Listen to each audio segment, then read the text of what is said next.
Fuck Lucas Versace.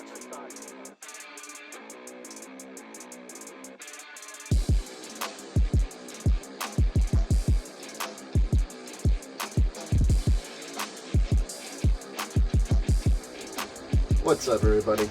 This is your boy, Metahuman Macaluco. Now, today's video is going to be Metahuman Macaluco's top 10 favorite Marvel supervillains. Now, before we get into that, I do want to make a major shout out to my boy, Slasher Steve. That's right, if you know him, Slasher Steve. Follow him on his TikTok.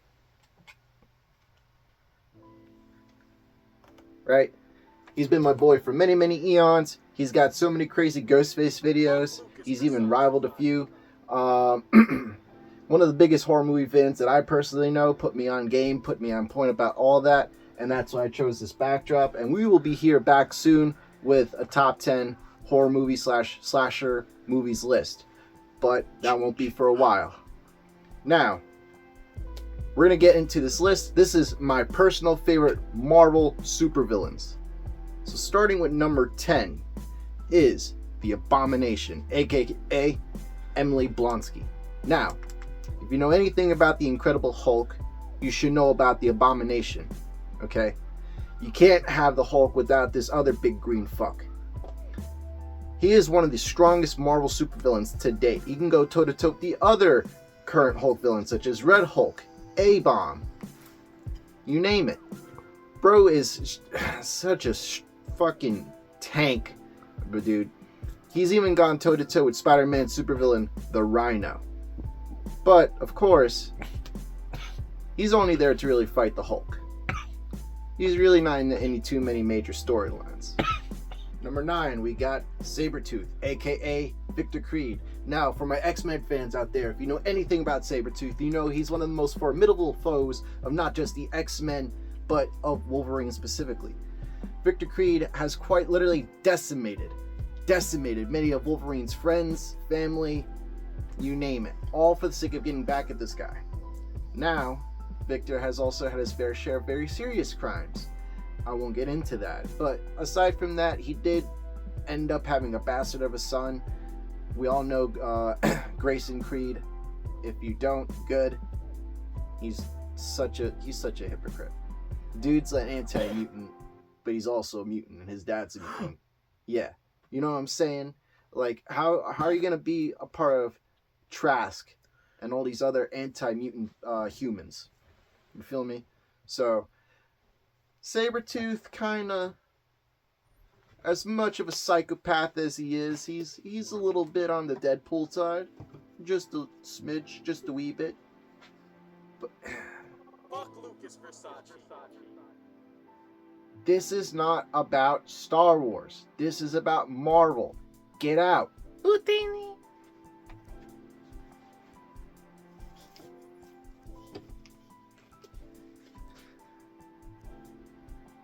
Number 8, we have the World Eater himself, Galactus, aka Galin. Now, for those who know of Galactus or know the basic synopsis of Galactus, he is a huge, omnipotent deity who goes around the entire universe, consuming planet for the sake of his own existence.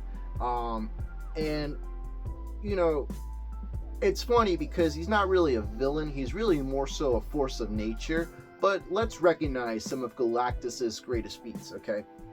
This guy, okay, if you've not seen the Death Battle video, can quite literally morph his shape and size.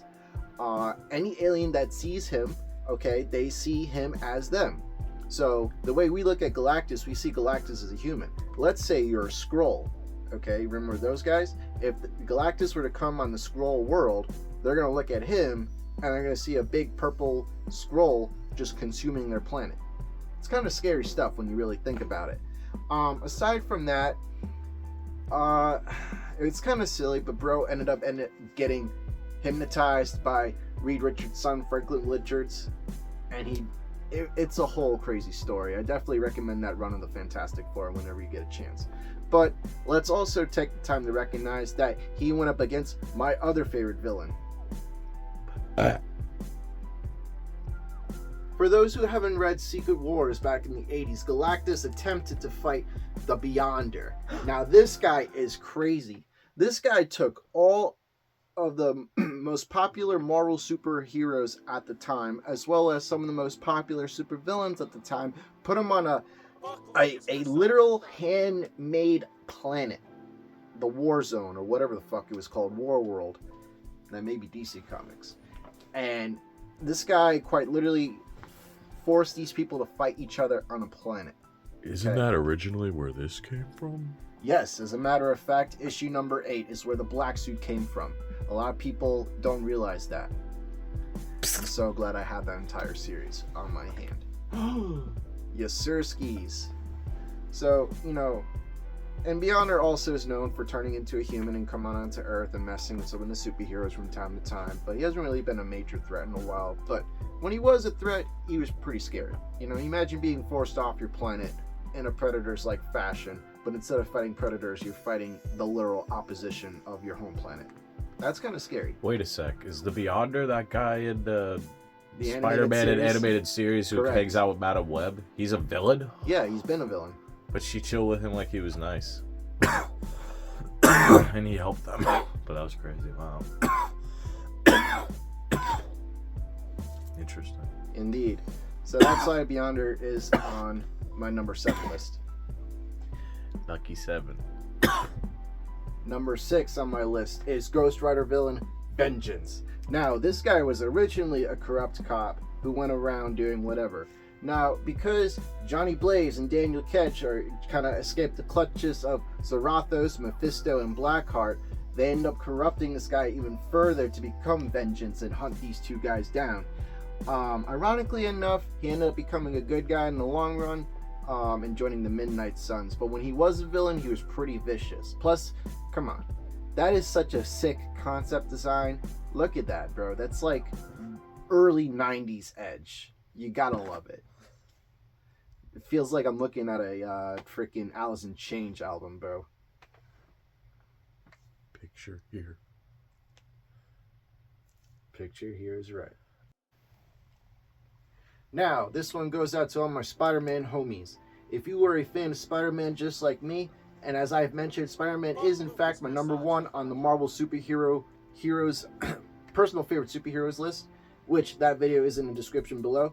It's got to be Moreland. Now, this guy is quite frankly, in my opinion, some people may say that Venom was the Doomsday of Spider-Man. However, I personally feel like that would belong to more... Bro, you're not even Marvel. Anyway, Moreland, okay, he's almost like a vampire, but not really. He goes around killing anyone who has Spider-Man-like powers. And his family has been doing this for multiple generations, going through the multiverse itself as per the Spider Wars. And all that, you know, new multiverse stuff that Spider-Man's getting himself involved with. And he was also responsible for his first death, where he quite literally destroyed Spider-Man just for Spider-Man to resurrect by some spiders. Crazy storyline. I highly recommend it. But yeah, Moreland is pretty scary for a Spider-Man villain. But not as scary as this next villain and a real OG. This particular fella is just as green as the Abomination himself, the Green Goblin, Norman Osborn. Now, if I could quite frankly say that he is in fact the Joker and 10 times better than the Joker, okay? Dude took steroids, dude has pumpkin bombs, dude has an actual glider that he goes around flying on, hunting down Spider-Man and quite possibly any other New York superheroes such as the Heroes for Hire and Daredevil. Can Spider-Man come out to play? You're in the wrong universe, pal. We have a whole new universe to conquer. I will grab Deadpool if you don't leave. So, with that being said, Green Goblin's such a nefarious villain. He killed Gwen Stacy and pushed Spider-Man to his very limits. Dude. Exactly. My point. Anyway, let's go on to our next character. Now, coming at number 3 on my list is Fantastic Four villain, the Super Skrull. Super Skrull is from, obviously, the Skrull homeworld, and he is a part of a genetic test where the Skrulls, quite frankly, study the powers of Earth's mightiest superheroes, okay, including the Avengers, the X-Men, and the Fantastic Four. And Super Skrull is probably the most popular one, considering that he has all 4 of the Fantastic Four's powers. If that's not scary, I don't know what is. However, that's not to say he is without allies.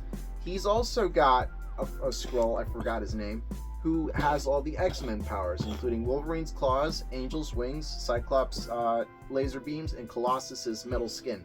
That's pretty scary. And he also is a commanding officer within the Skrull Empire, so he's pretty scary.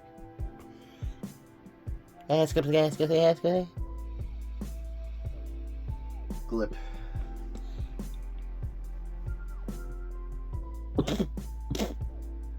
Why are you here, Glip? Can you...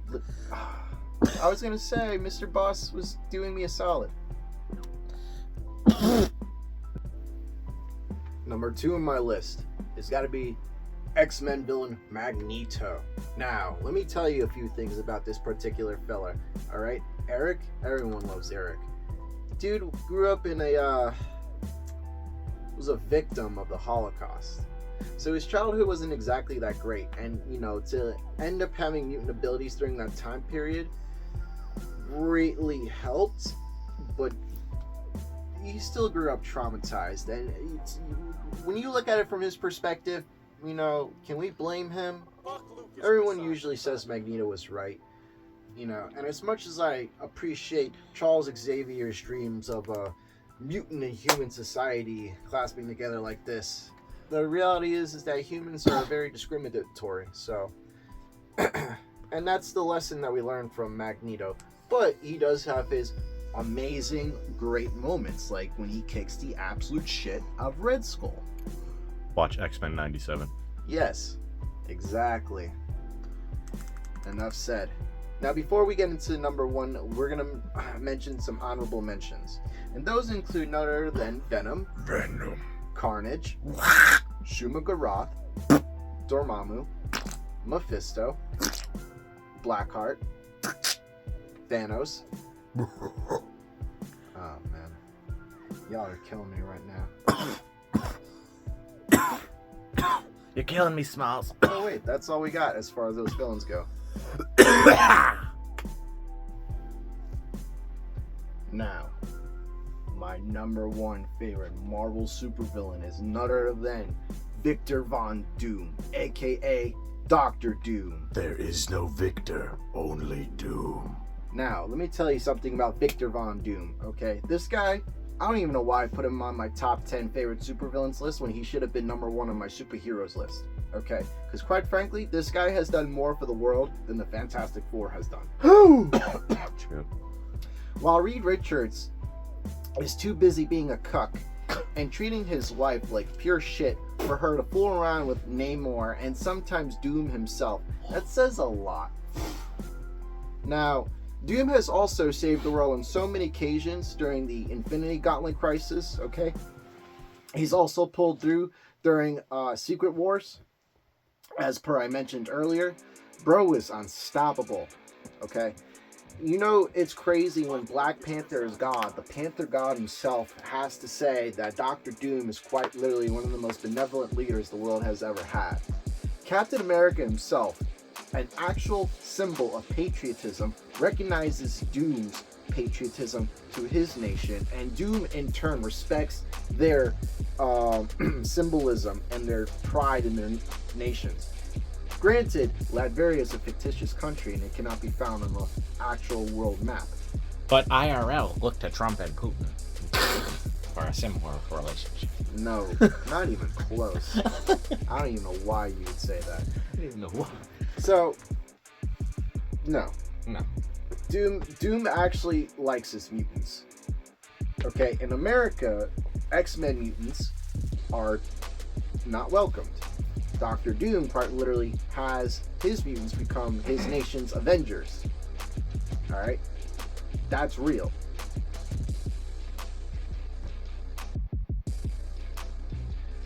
I could get into Doom, Doctor Doom, all day. You would have to do the research on your own. But I promise you, Doom is actually one of the few supervillains who is a respectable supervillain for a reason. Stan Lee even said, many, villains are written to be petty thieves, common crooks. You really can't get arrested for wanting to conquer the world and make it a better place. Excelsior. So, we're going to wrap the video up really fast right here. But I do want to say thank you, Slasher Steve, for letting me come through and use the room for this video. Shout out to Vapor Source for giving me the idea to follow through with this project. And shout out to everybody who's been supporting Metahuman for the longest. You know who you are. I rock with you heavy. I'll stay rocking with you heavy. And if you can, go on to Teespring, link on the bottom below. You can get yourself a nice orange shirt like this. If you've seen my business card, you know what's good. I'm not trying to unleash my full wrath tonight. But let me stay calm. I'll see you boys around. See you around. Your boy Metahuman is out.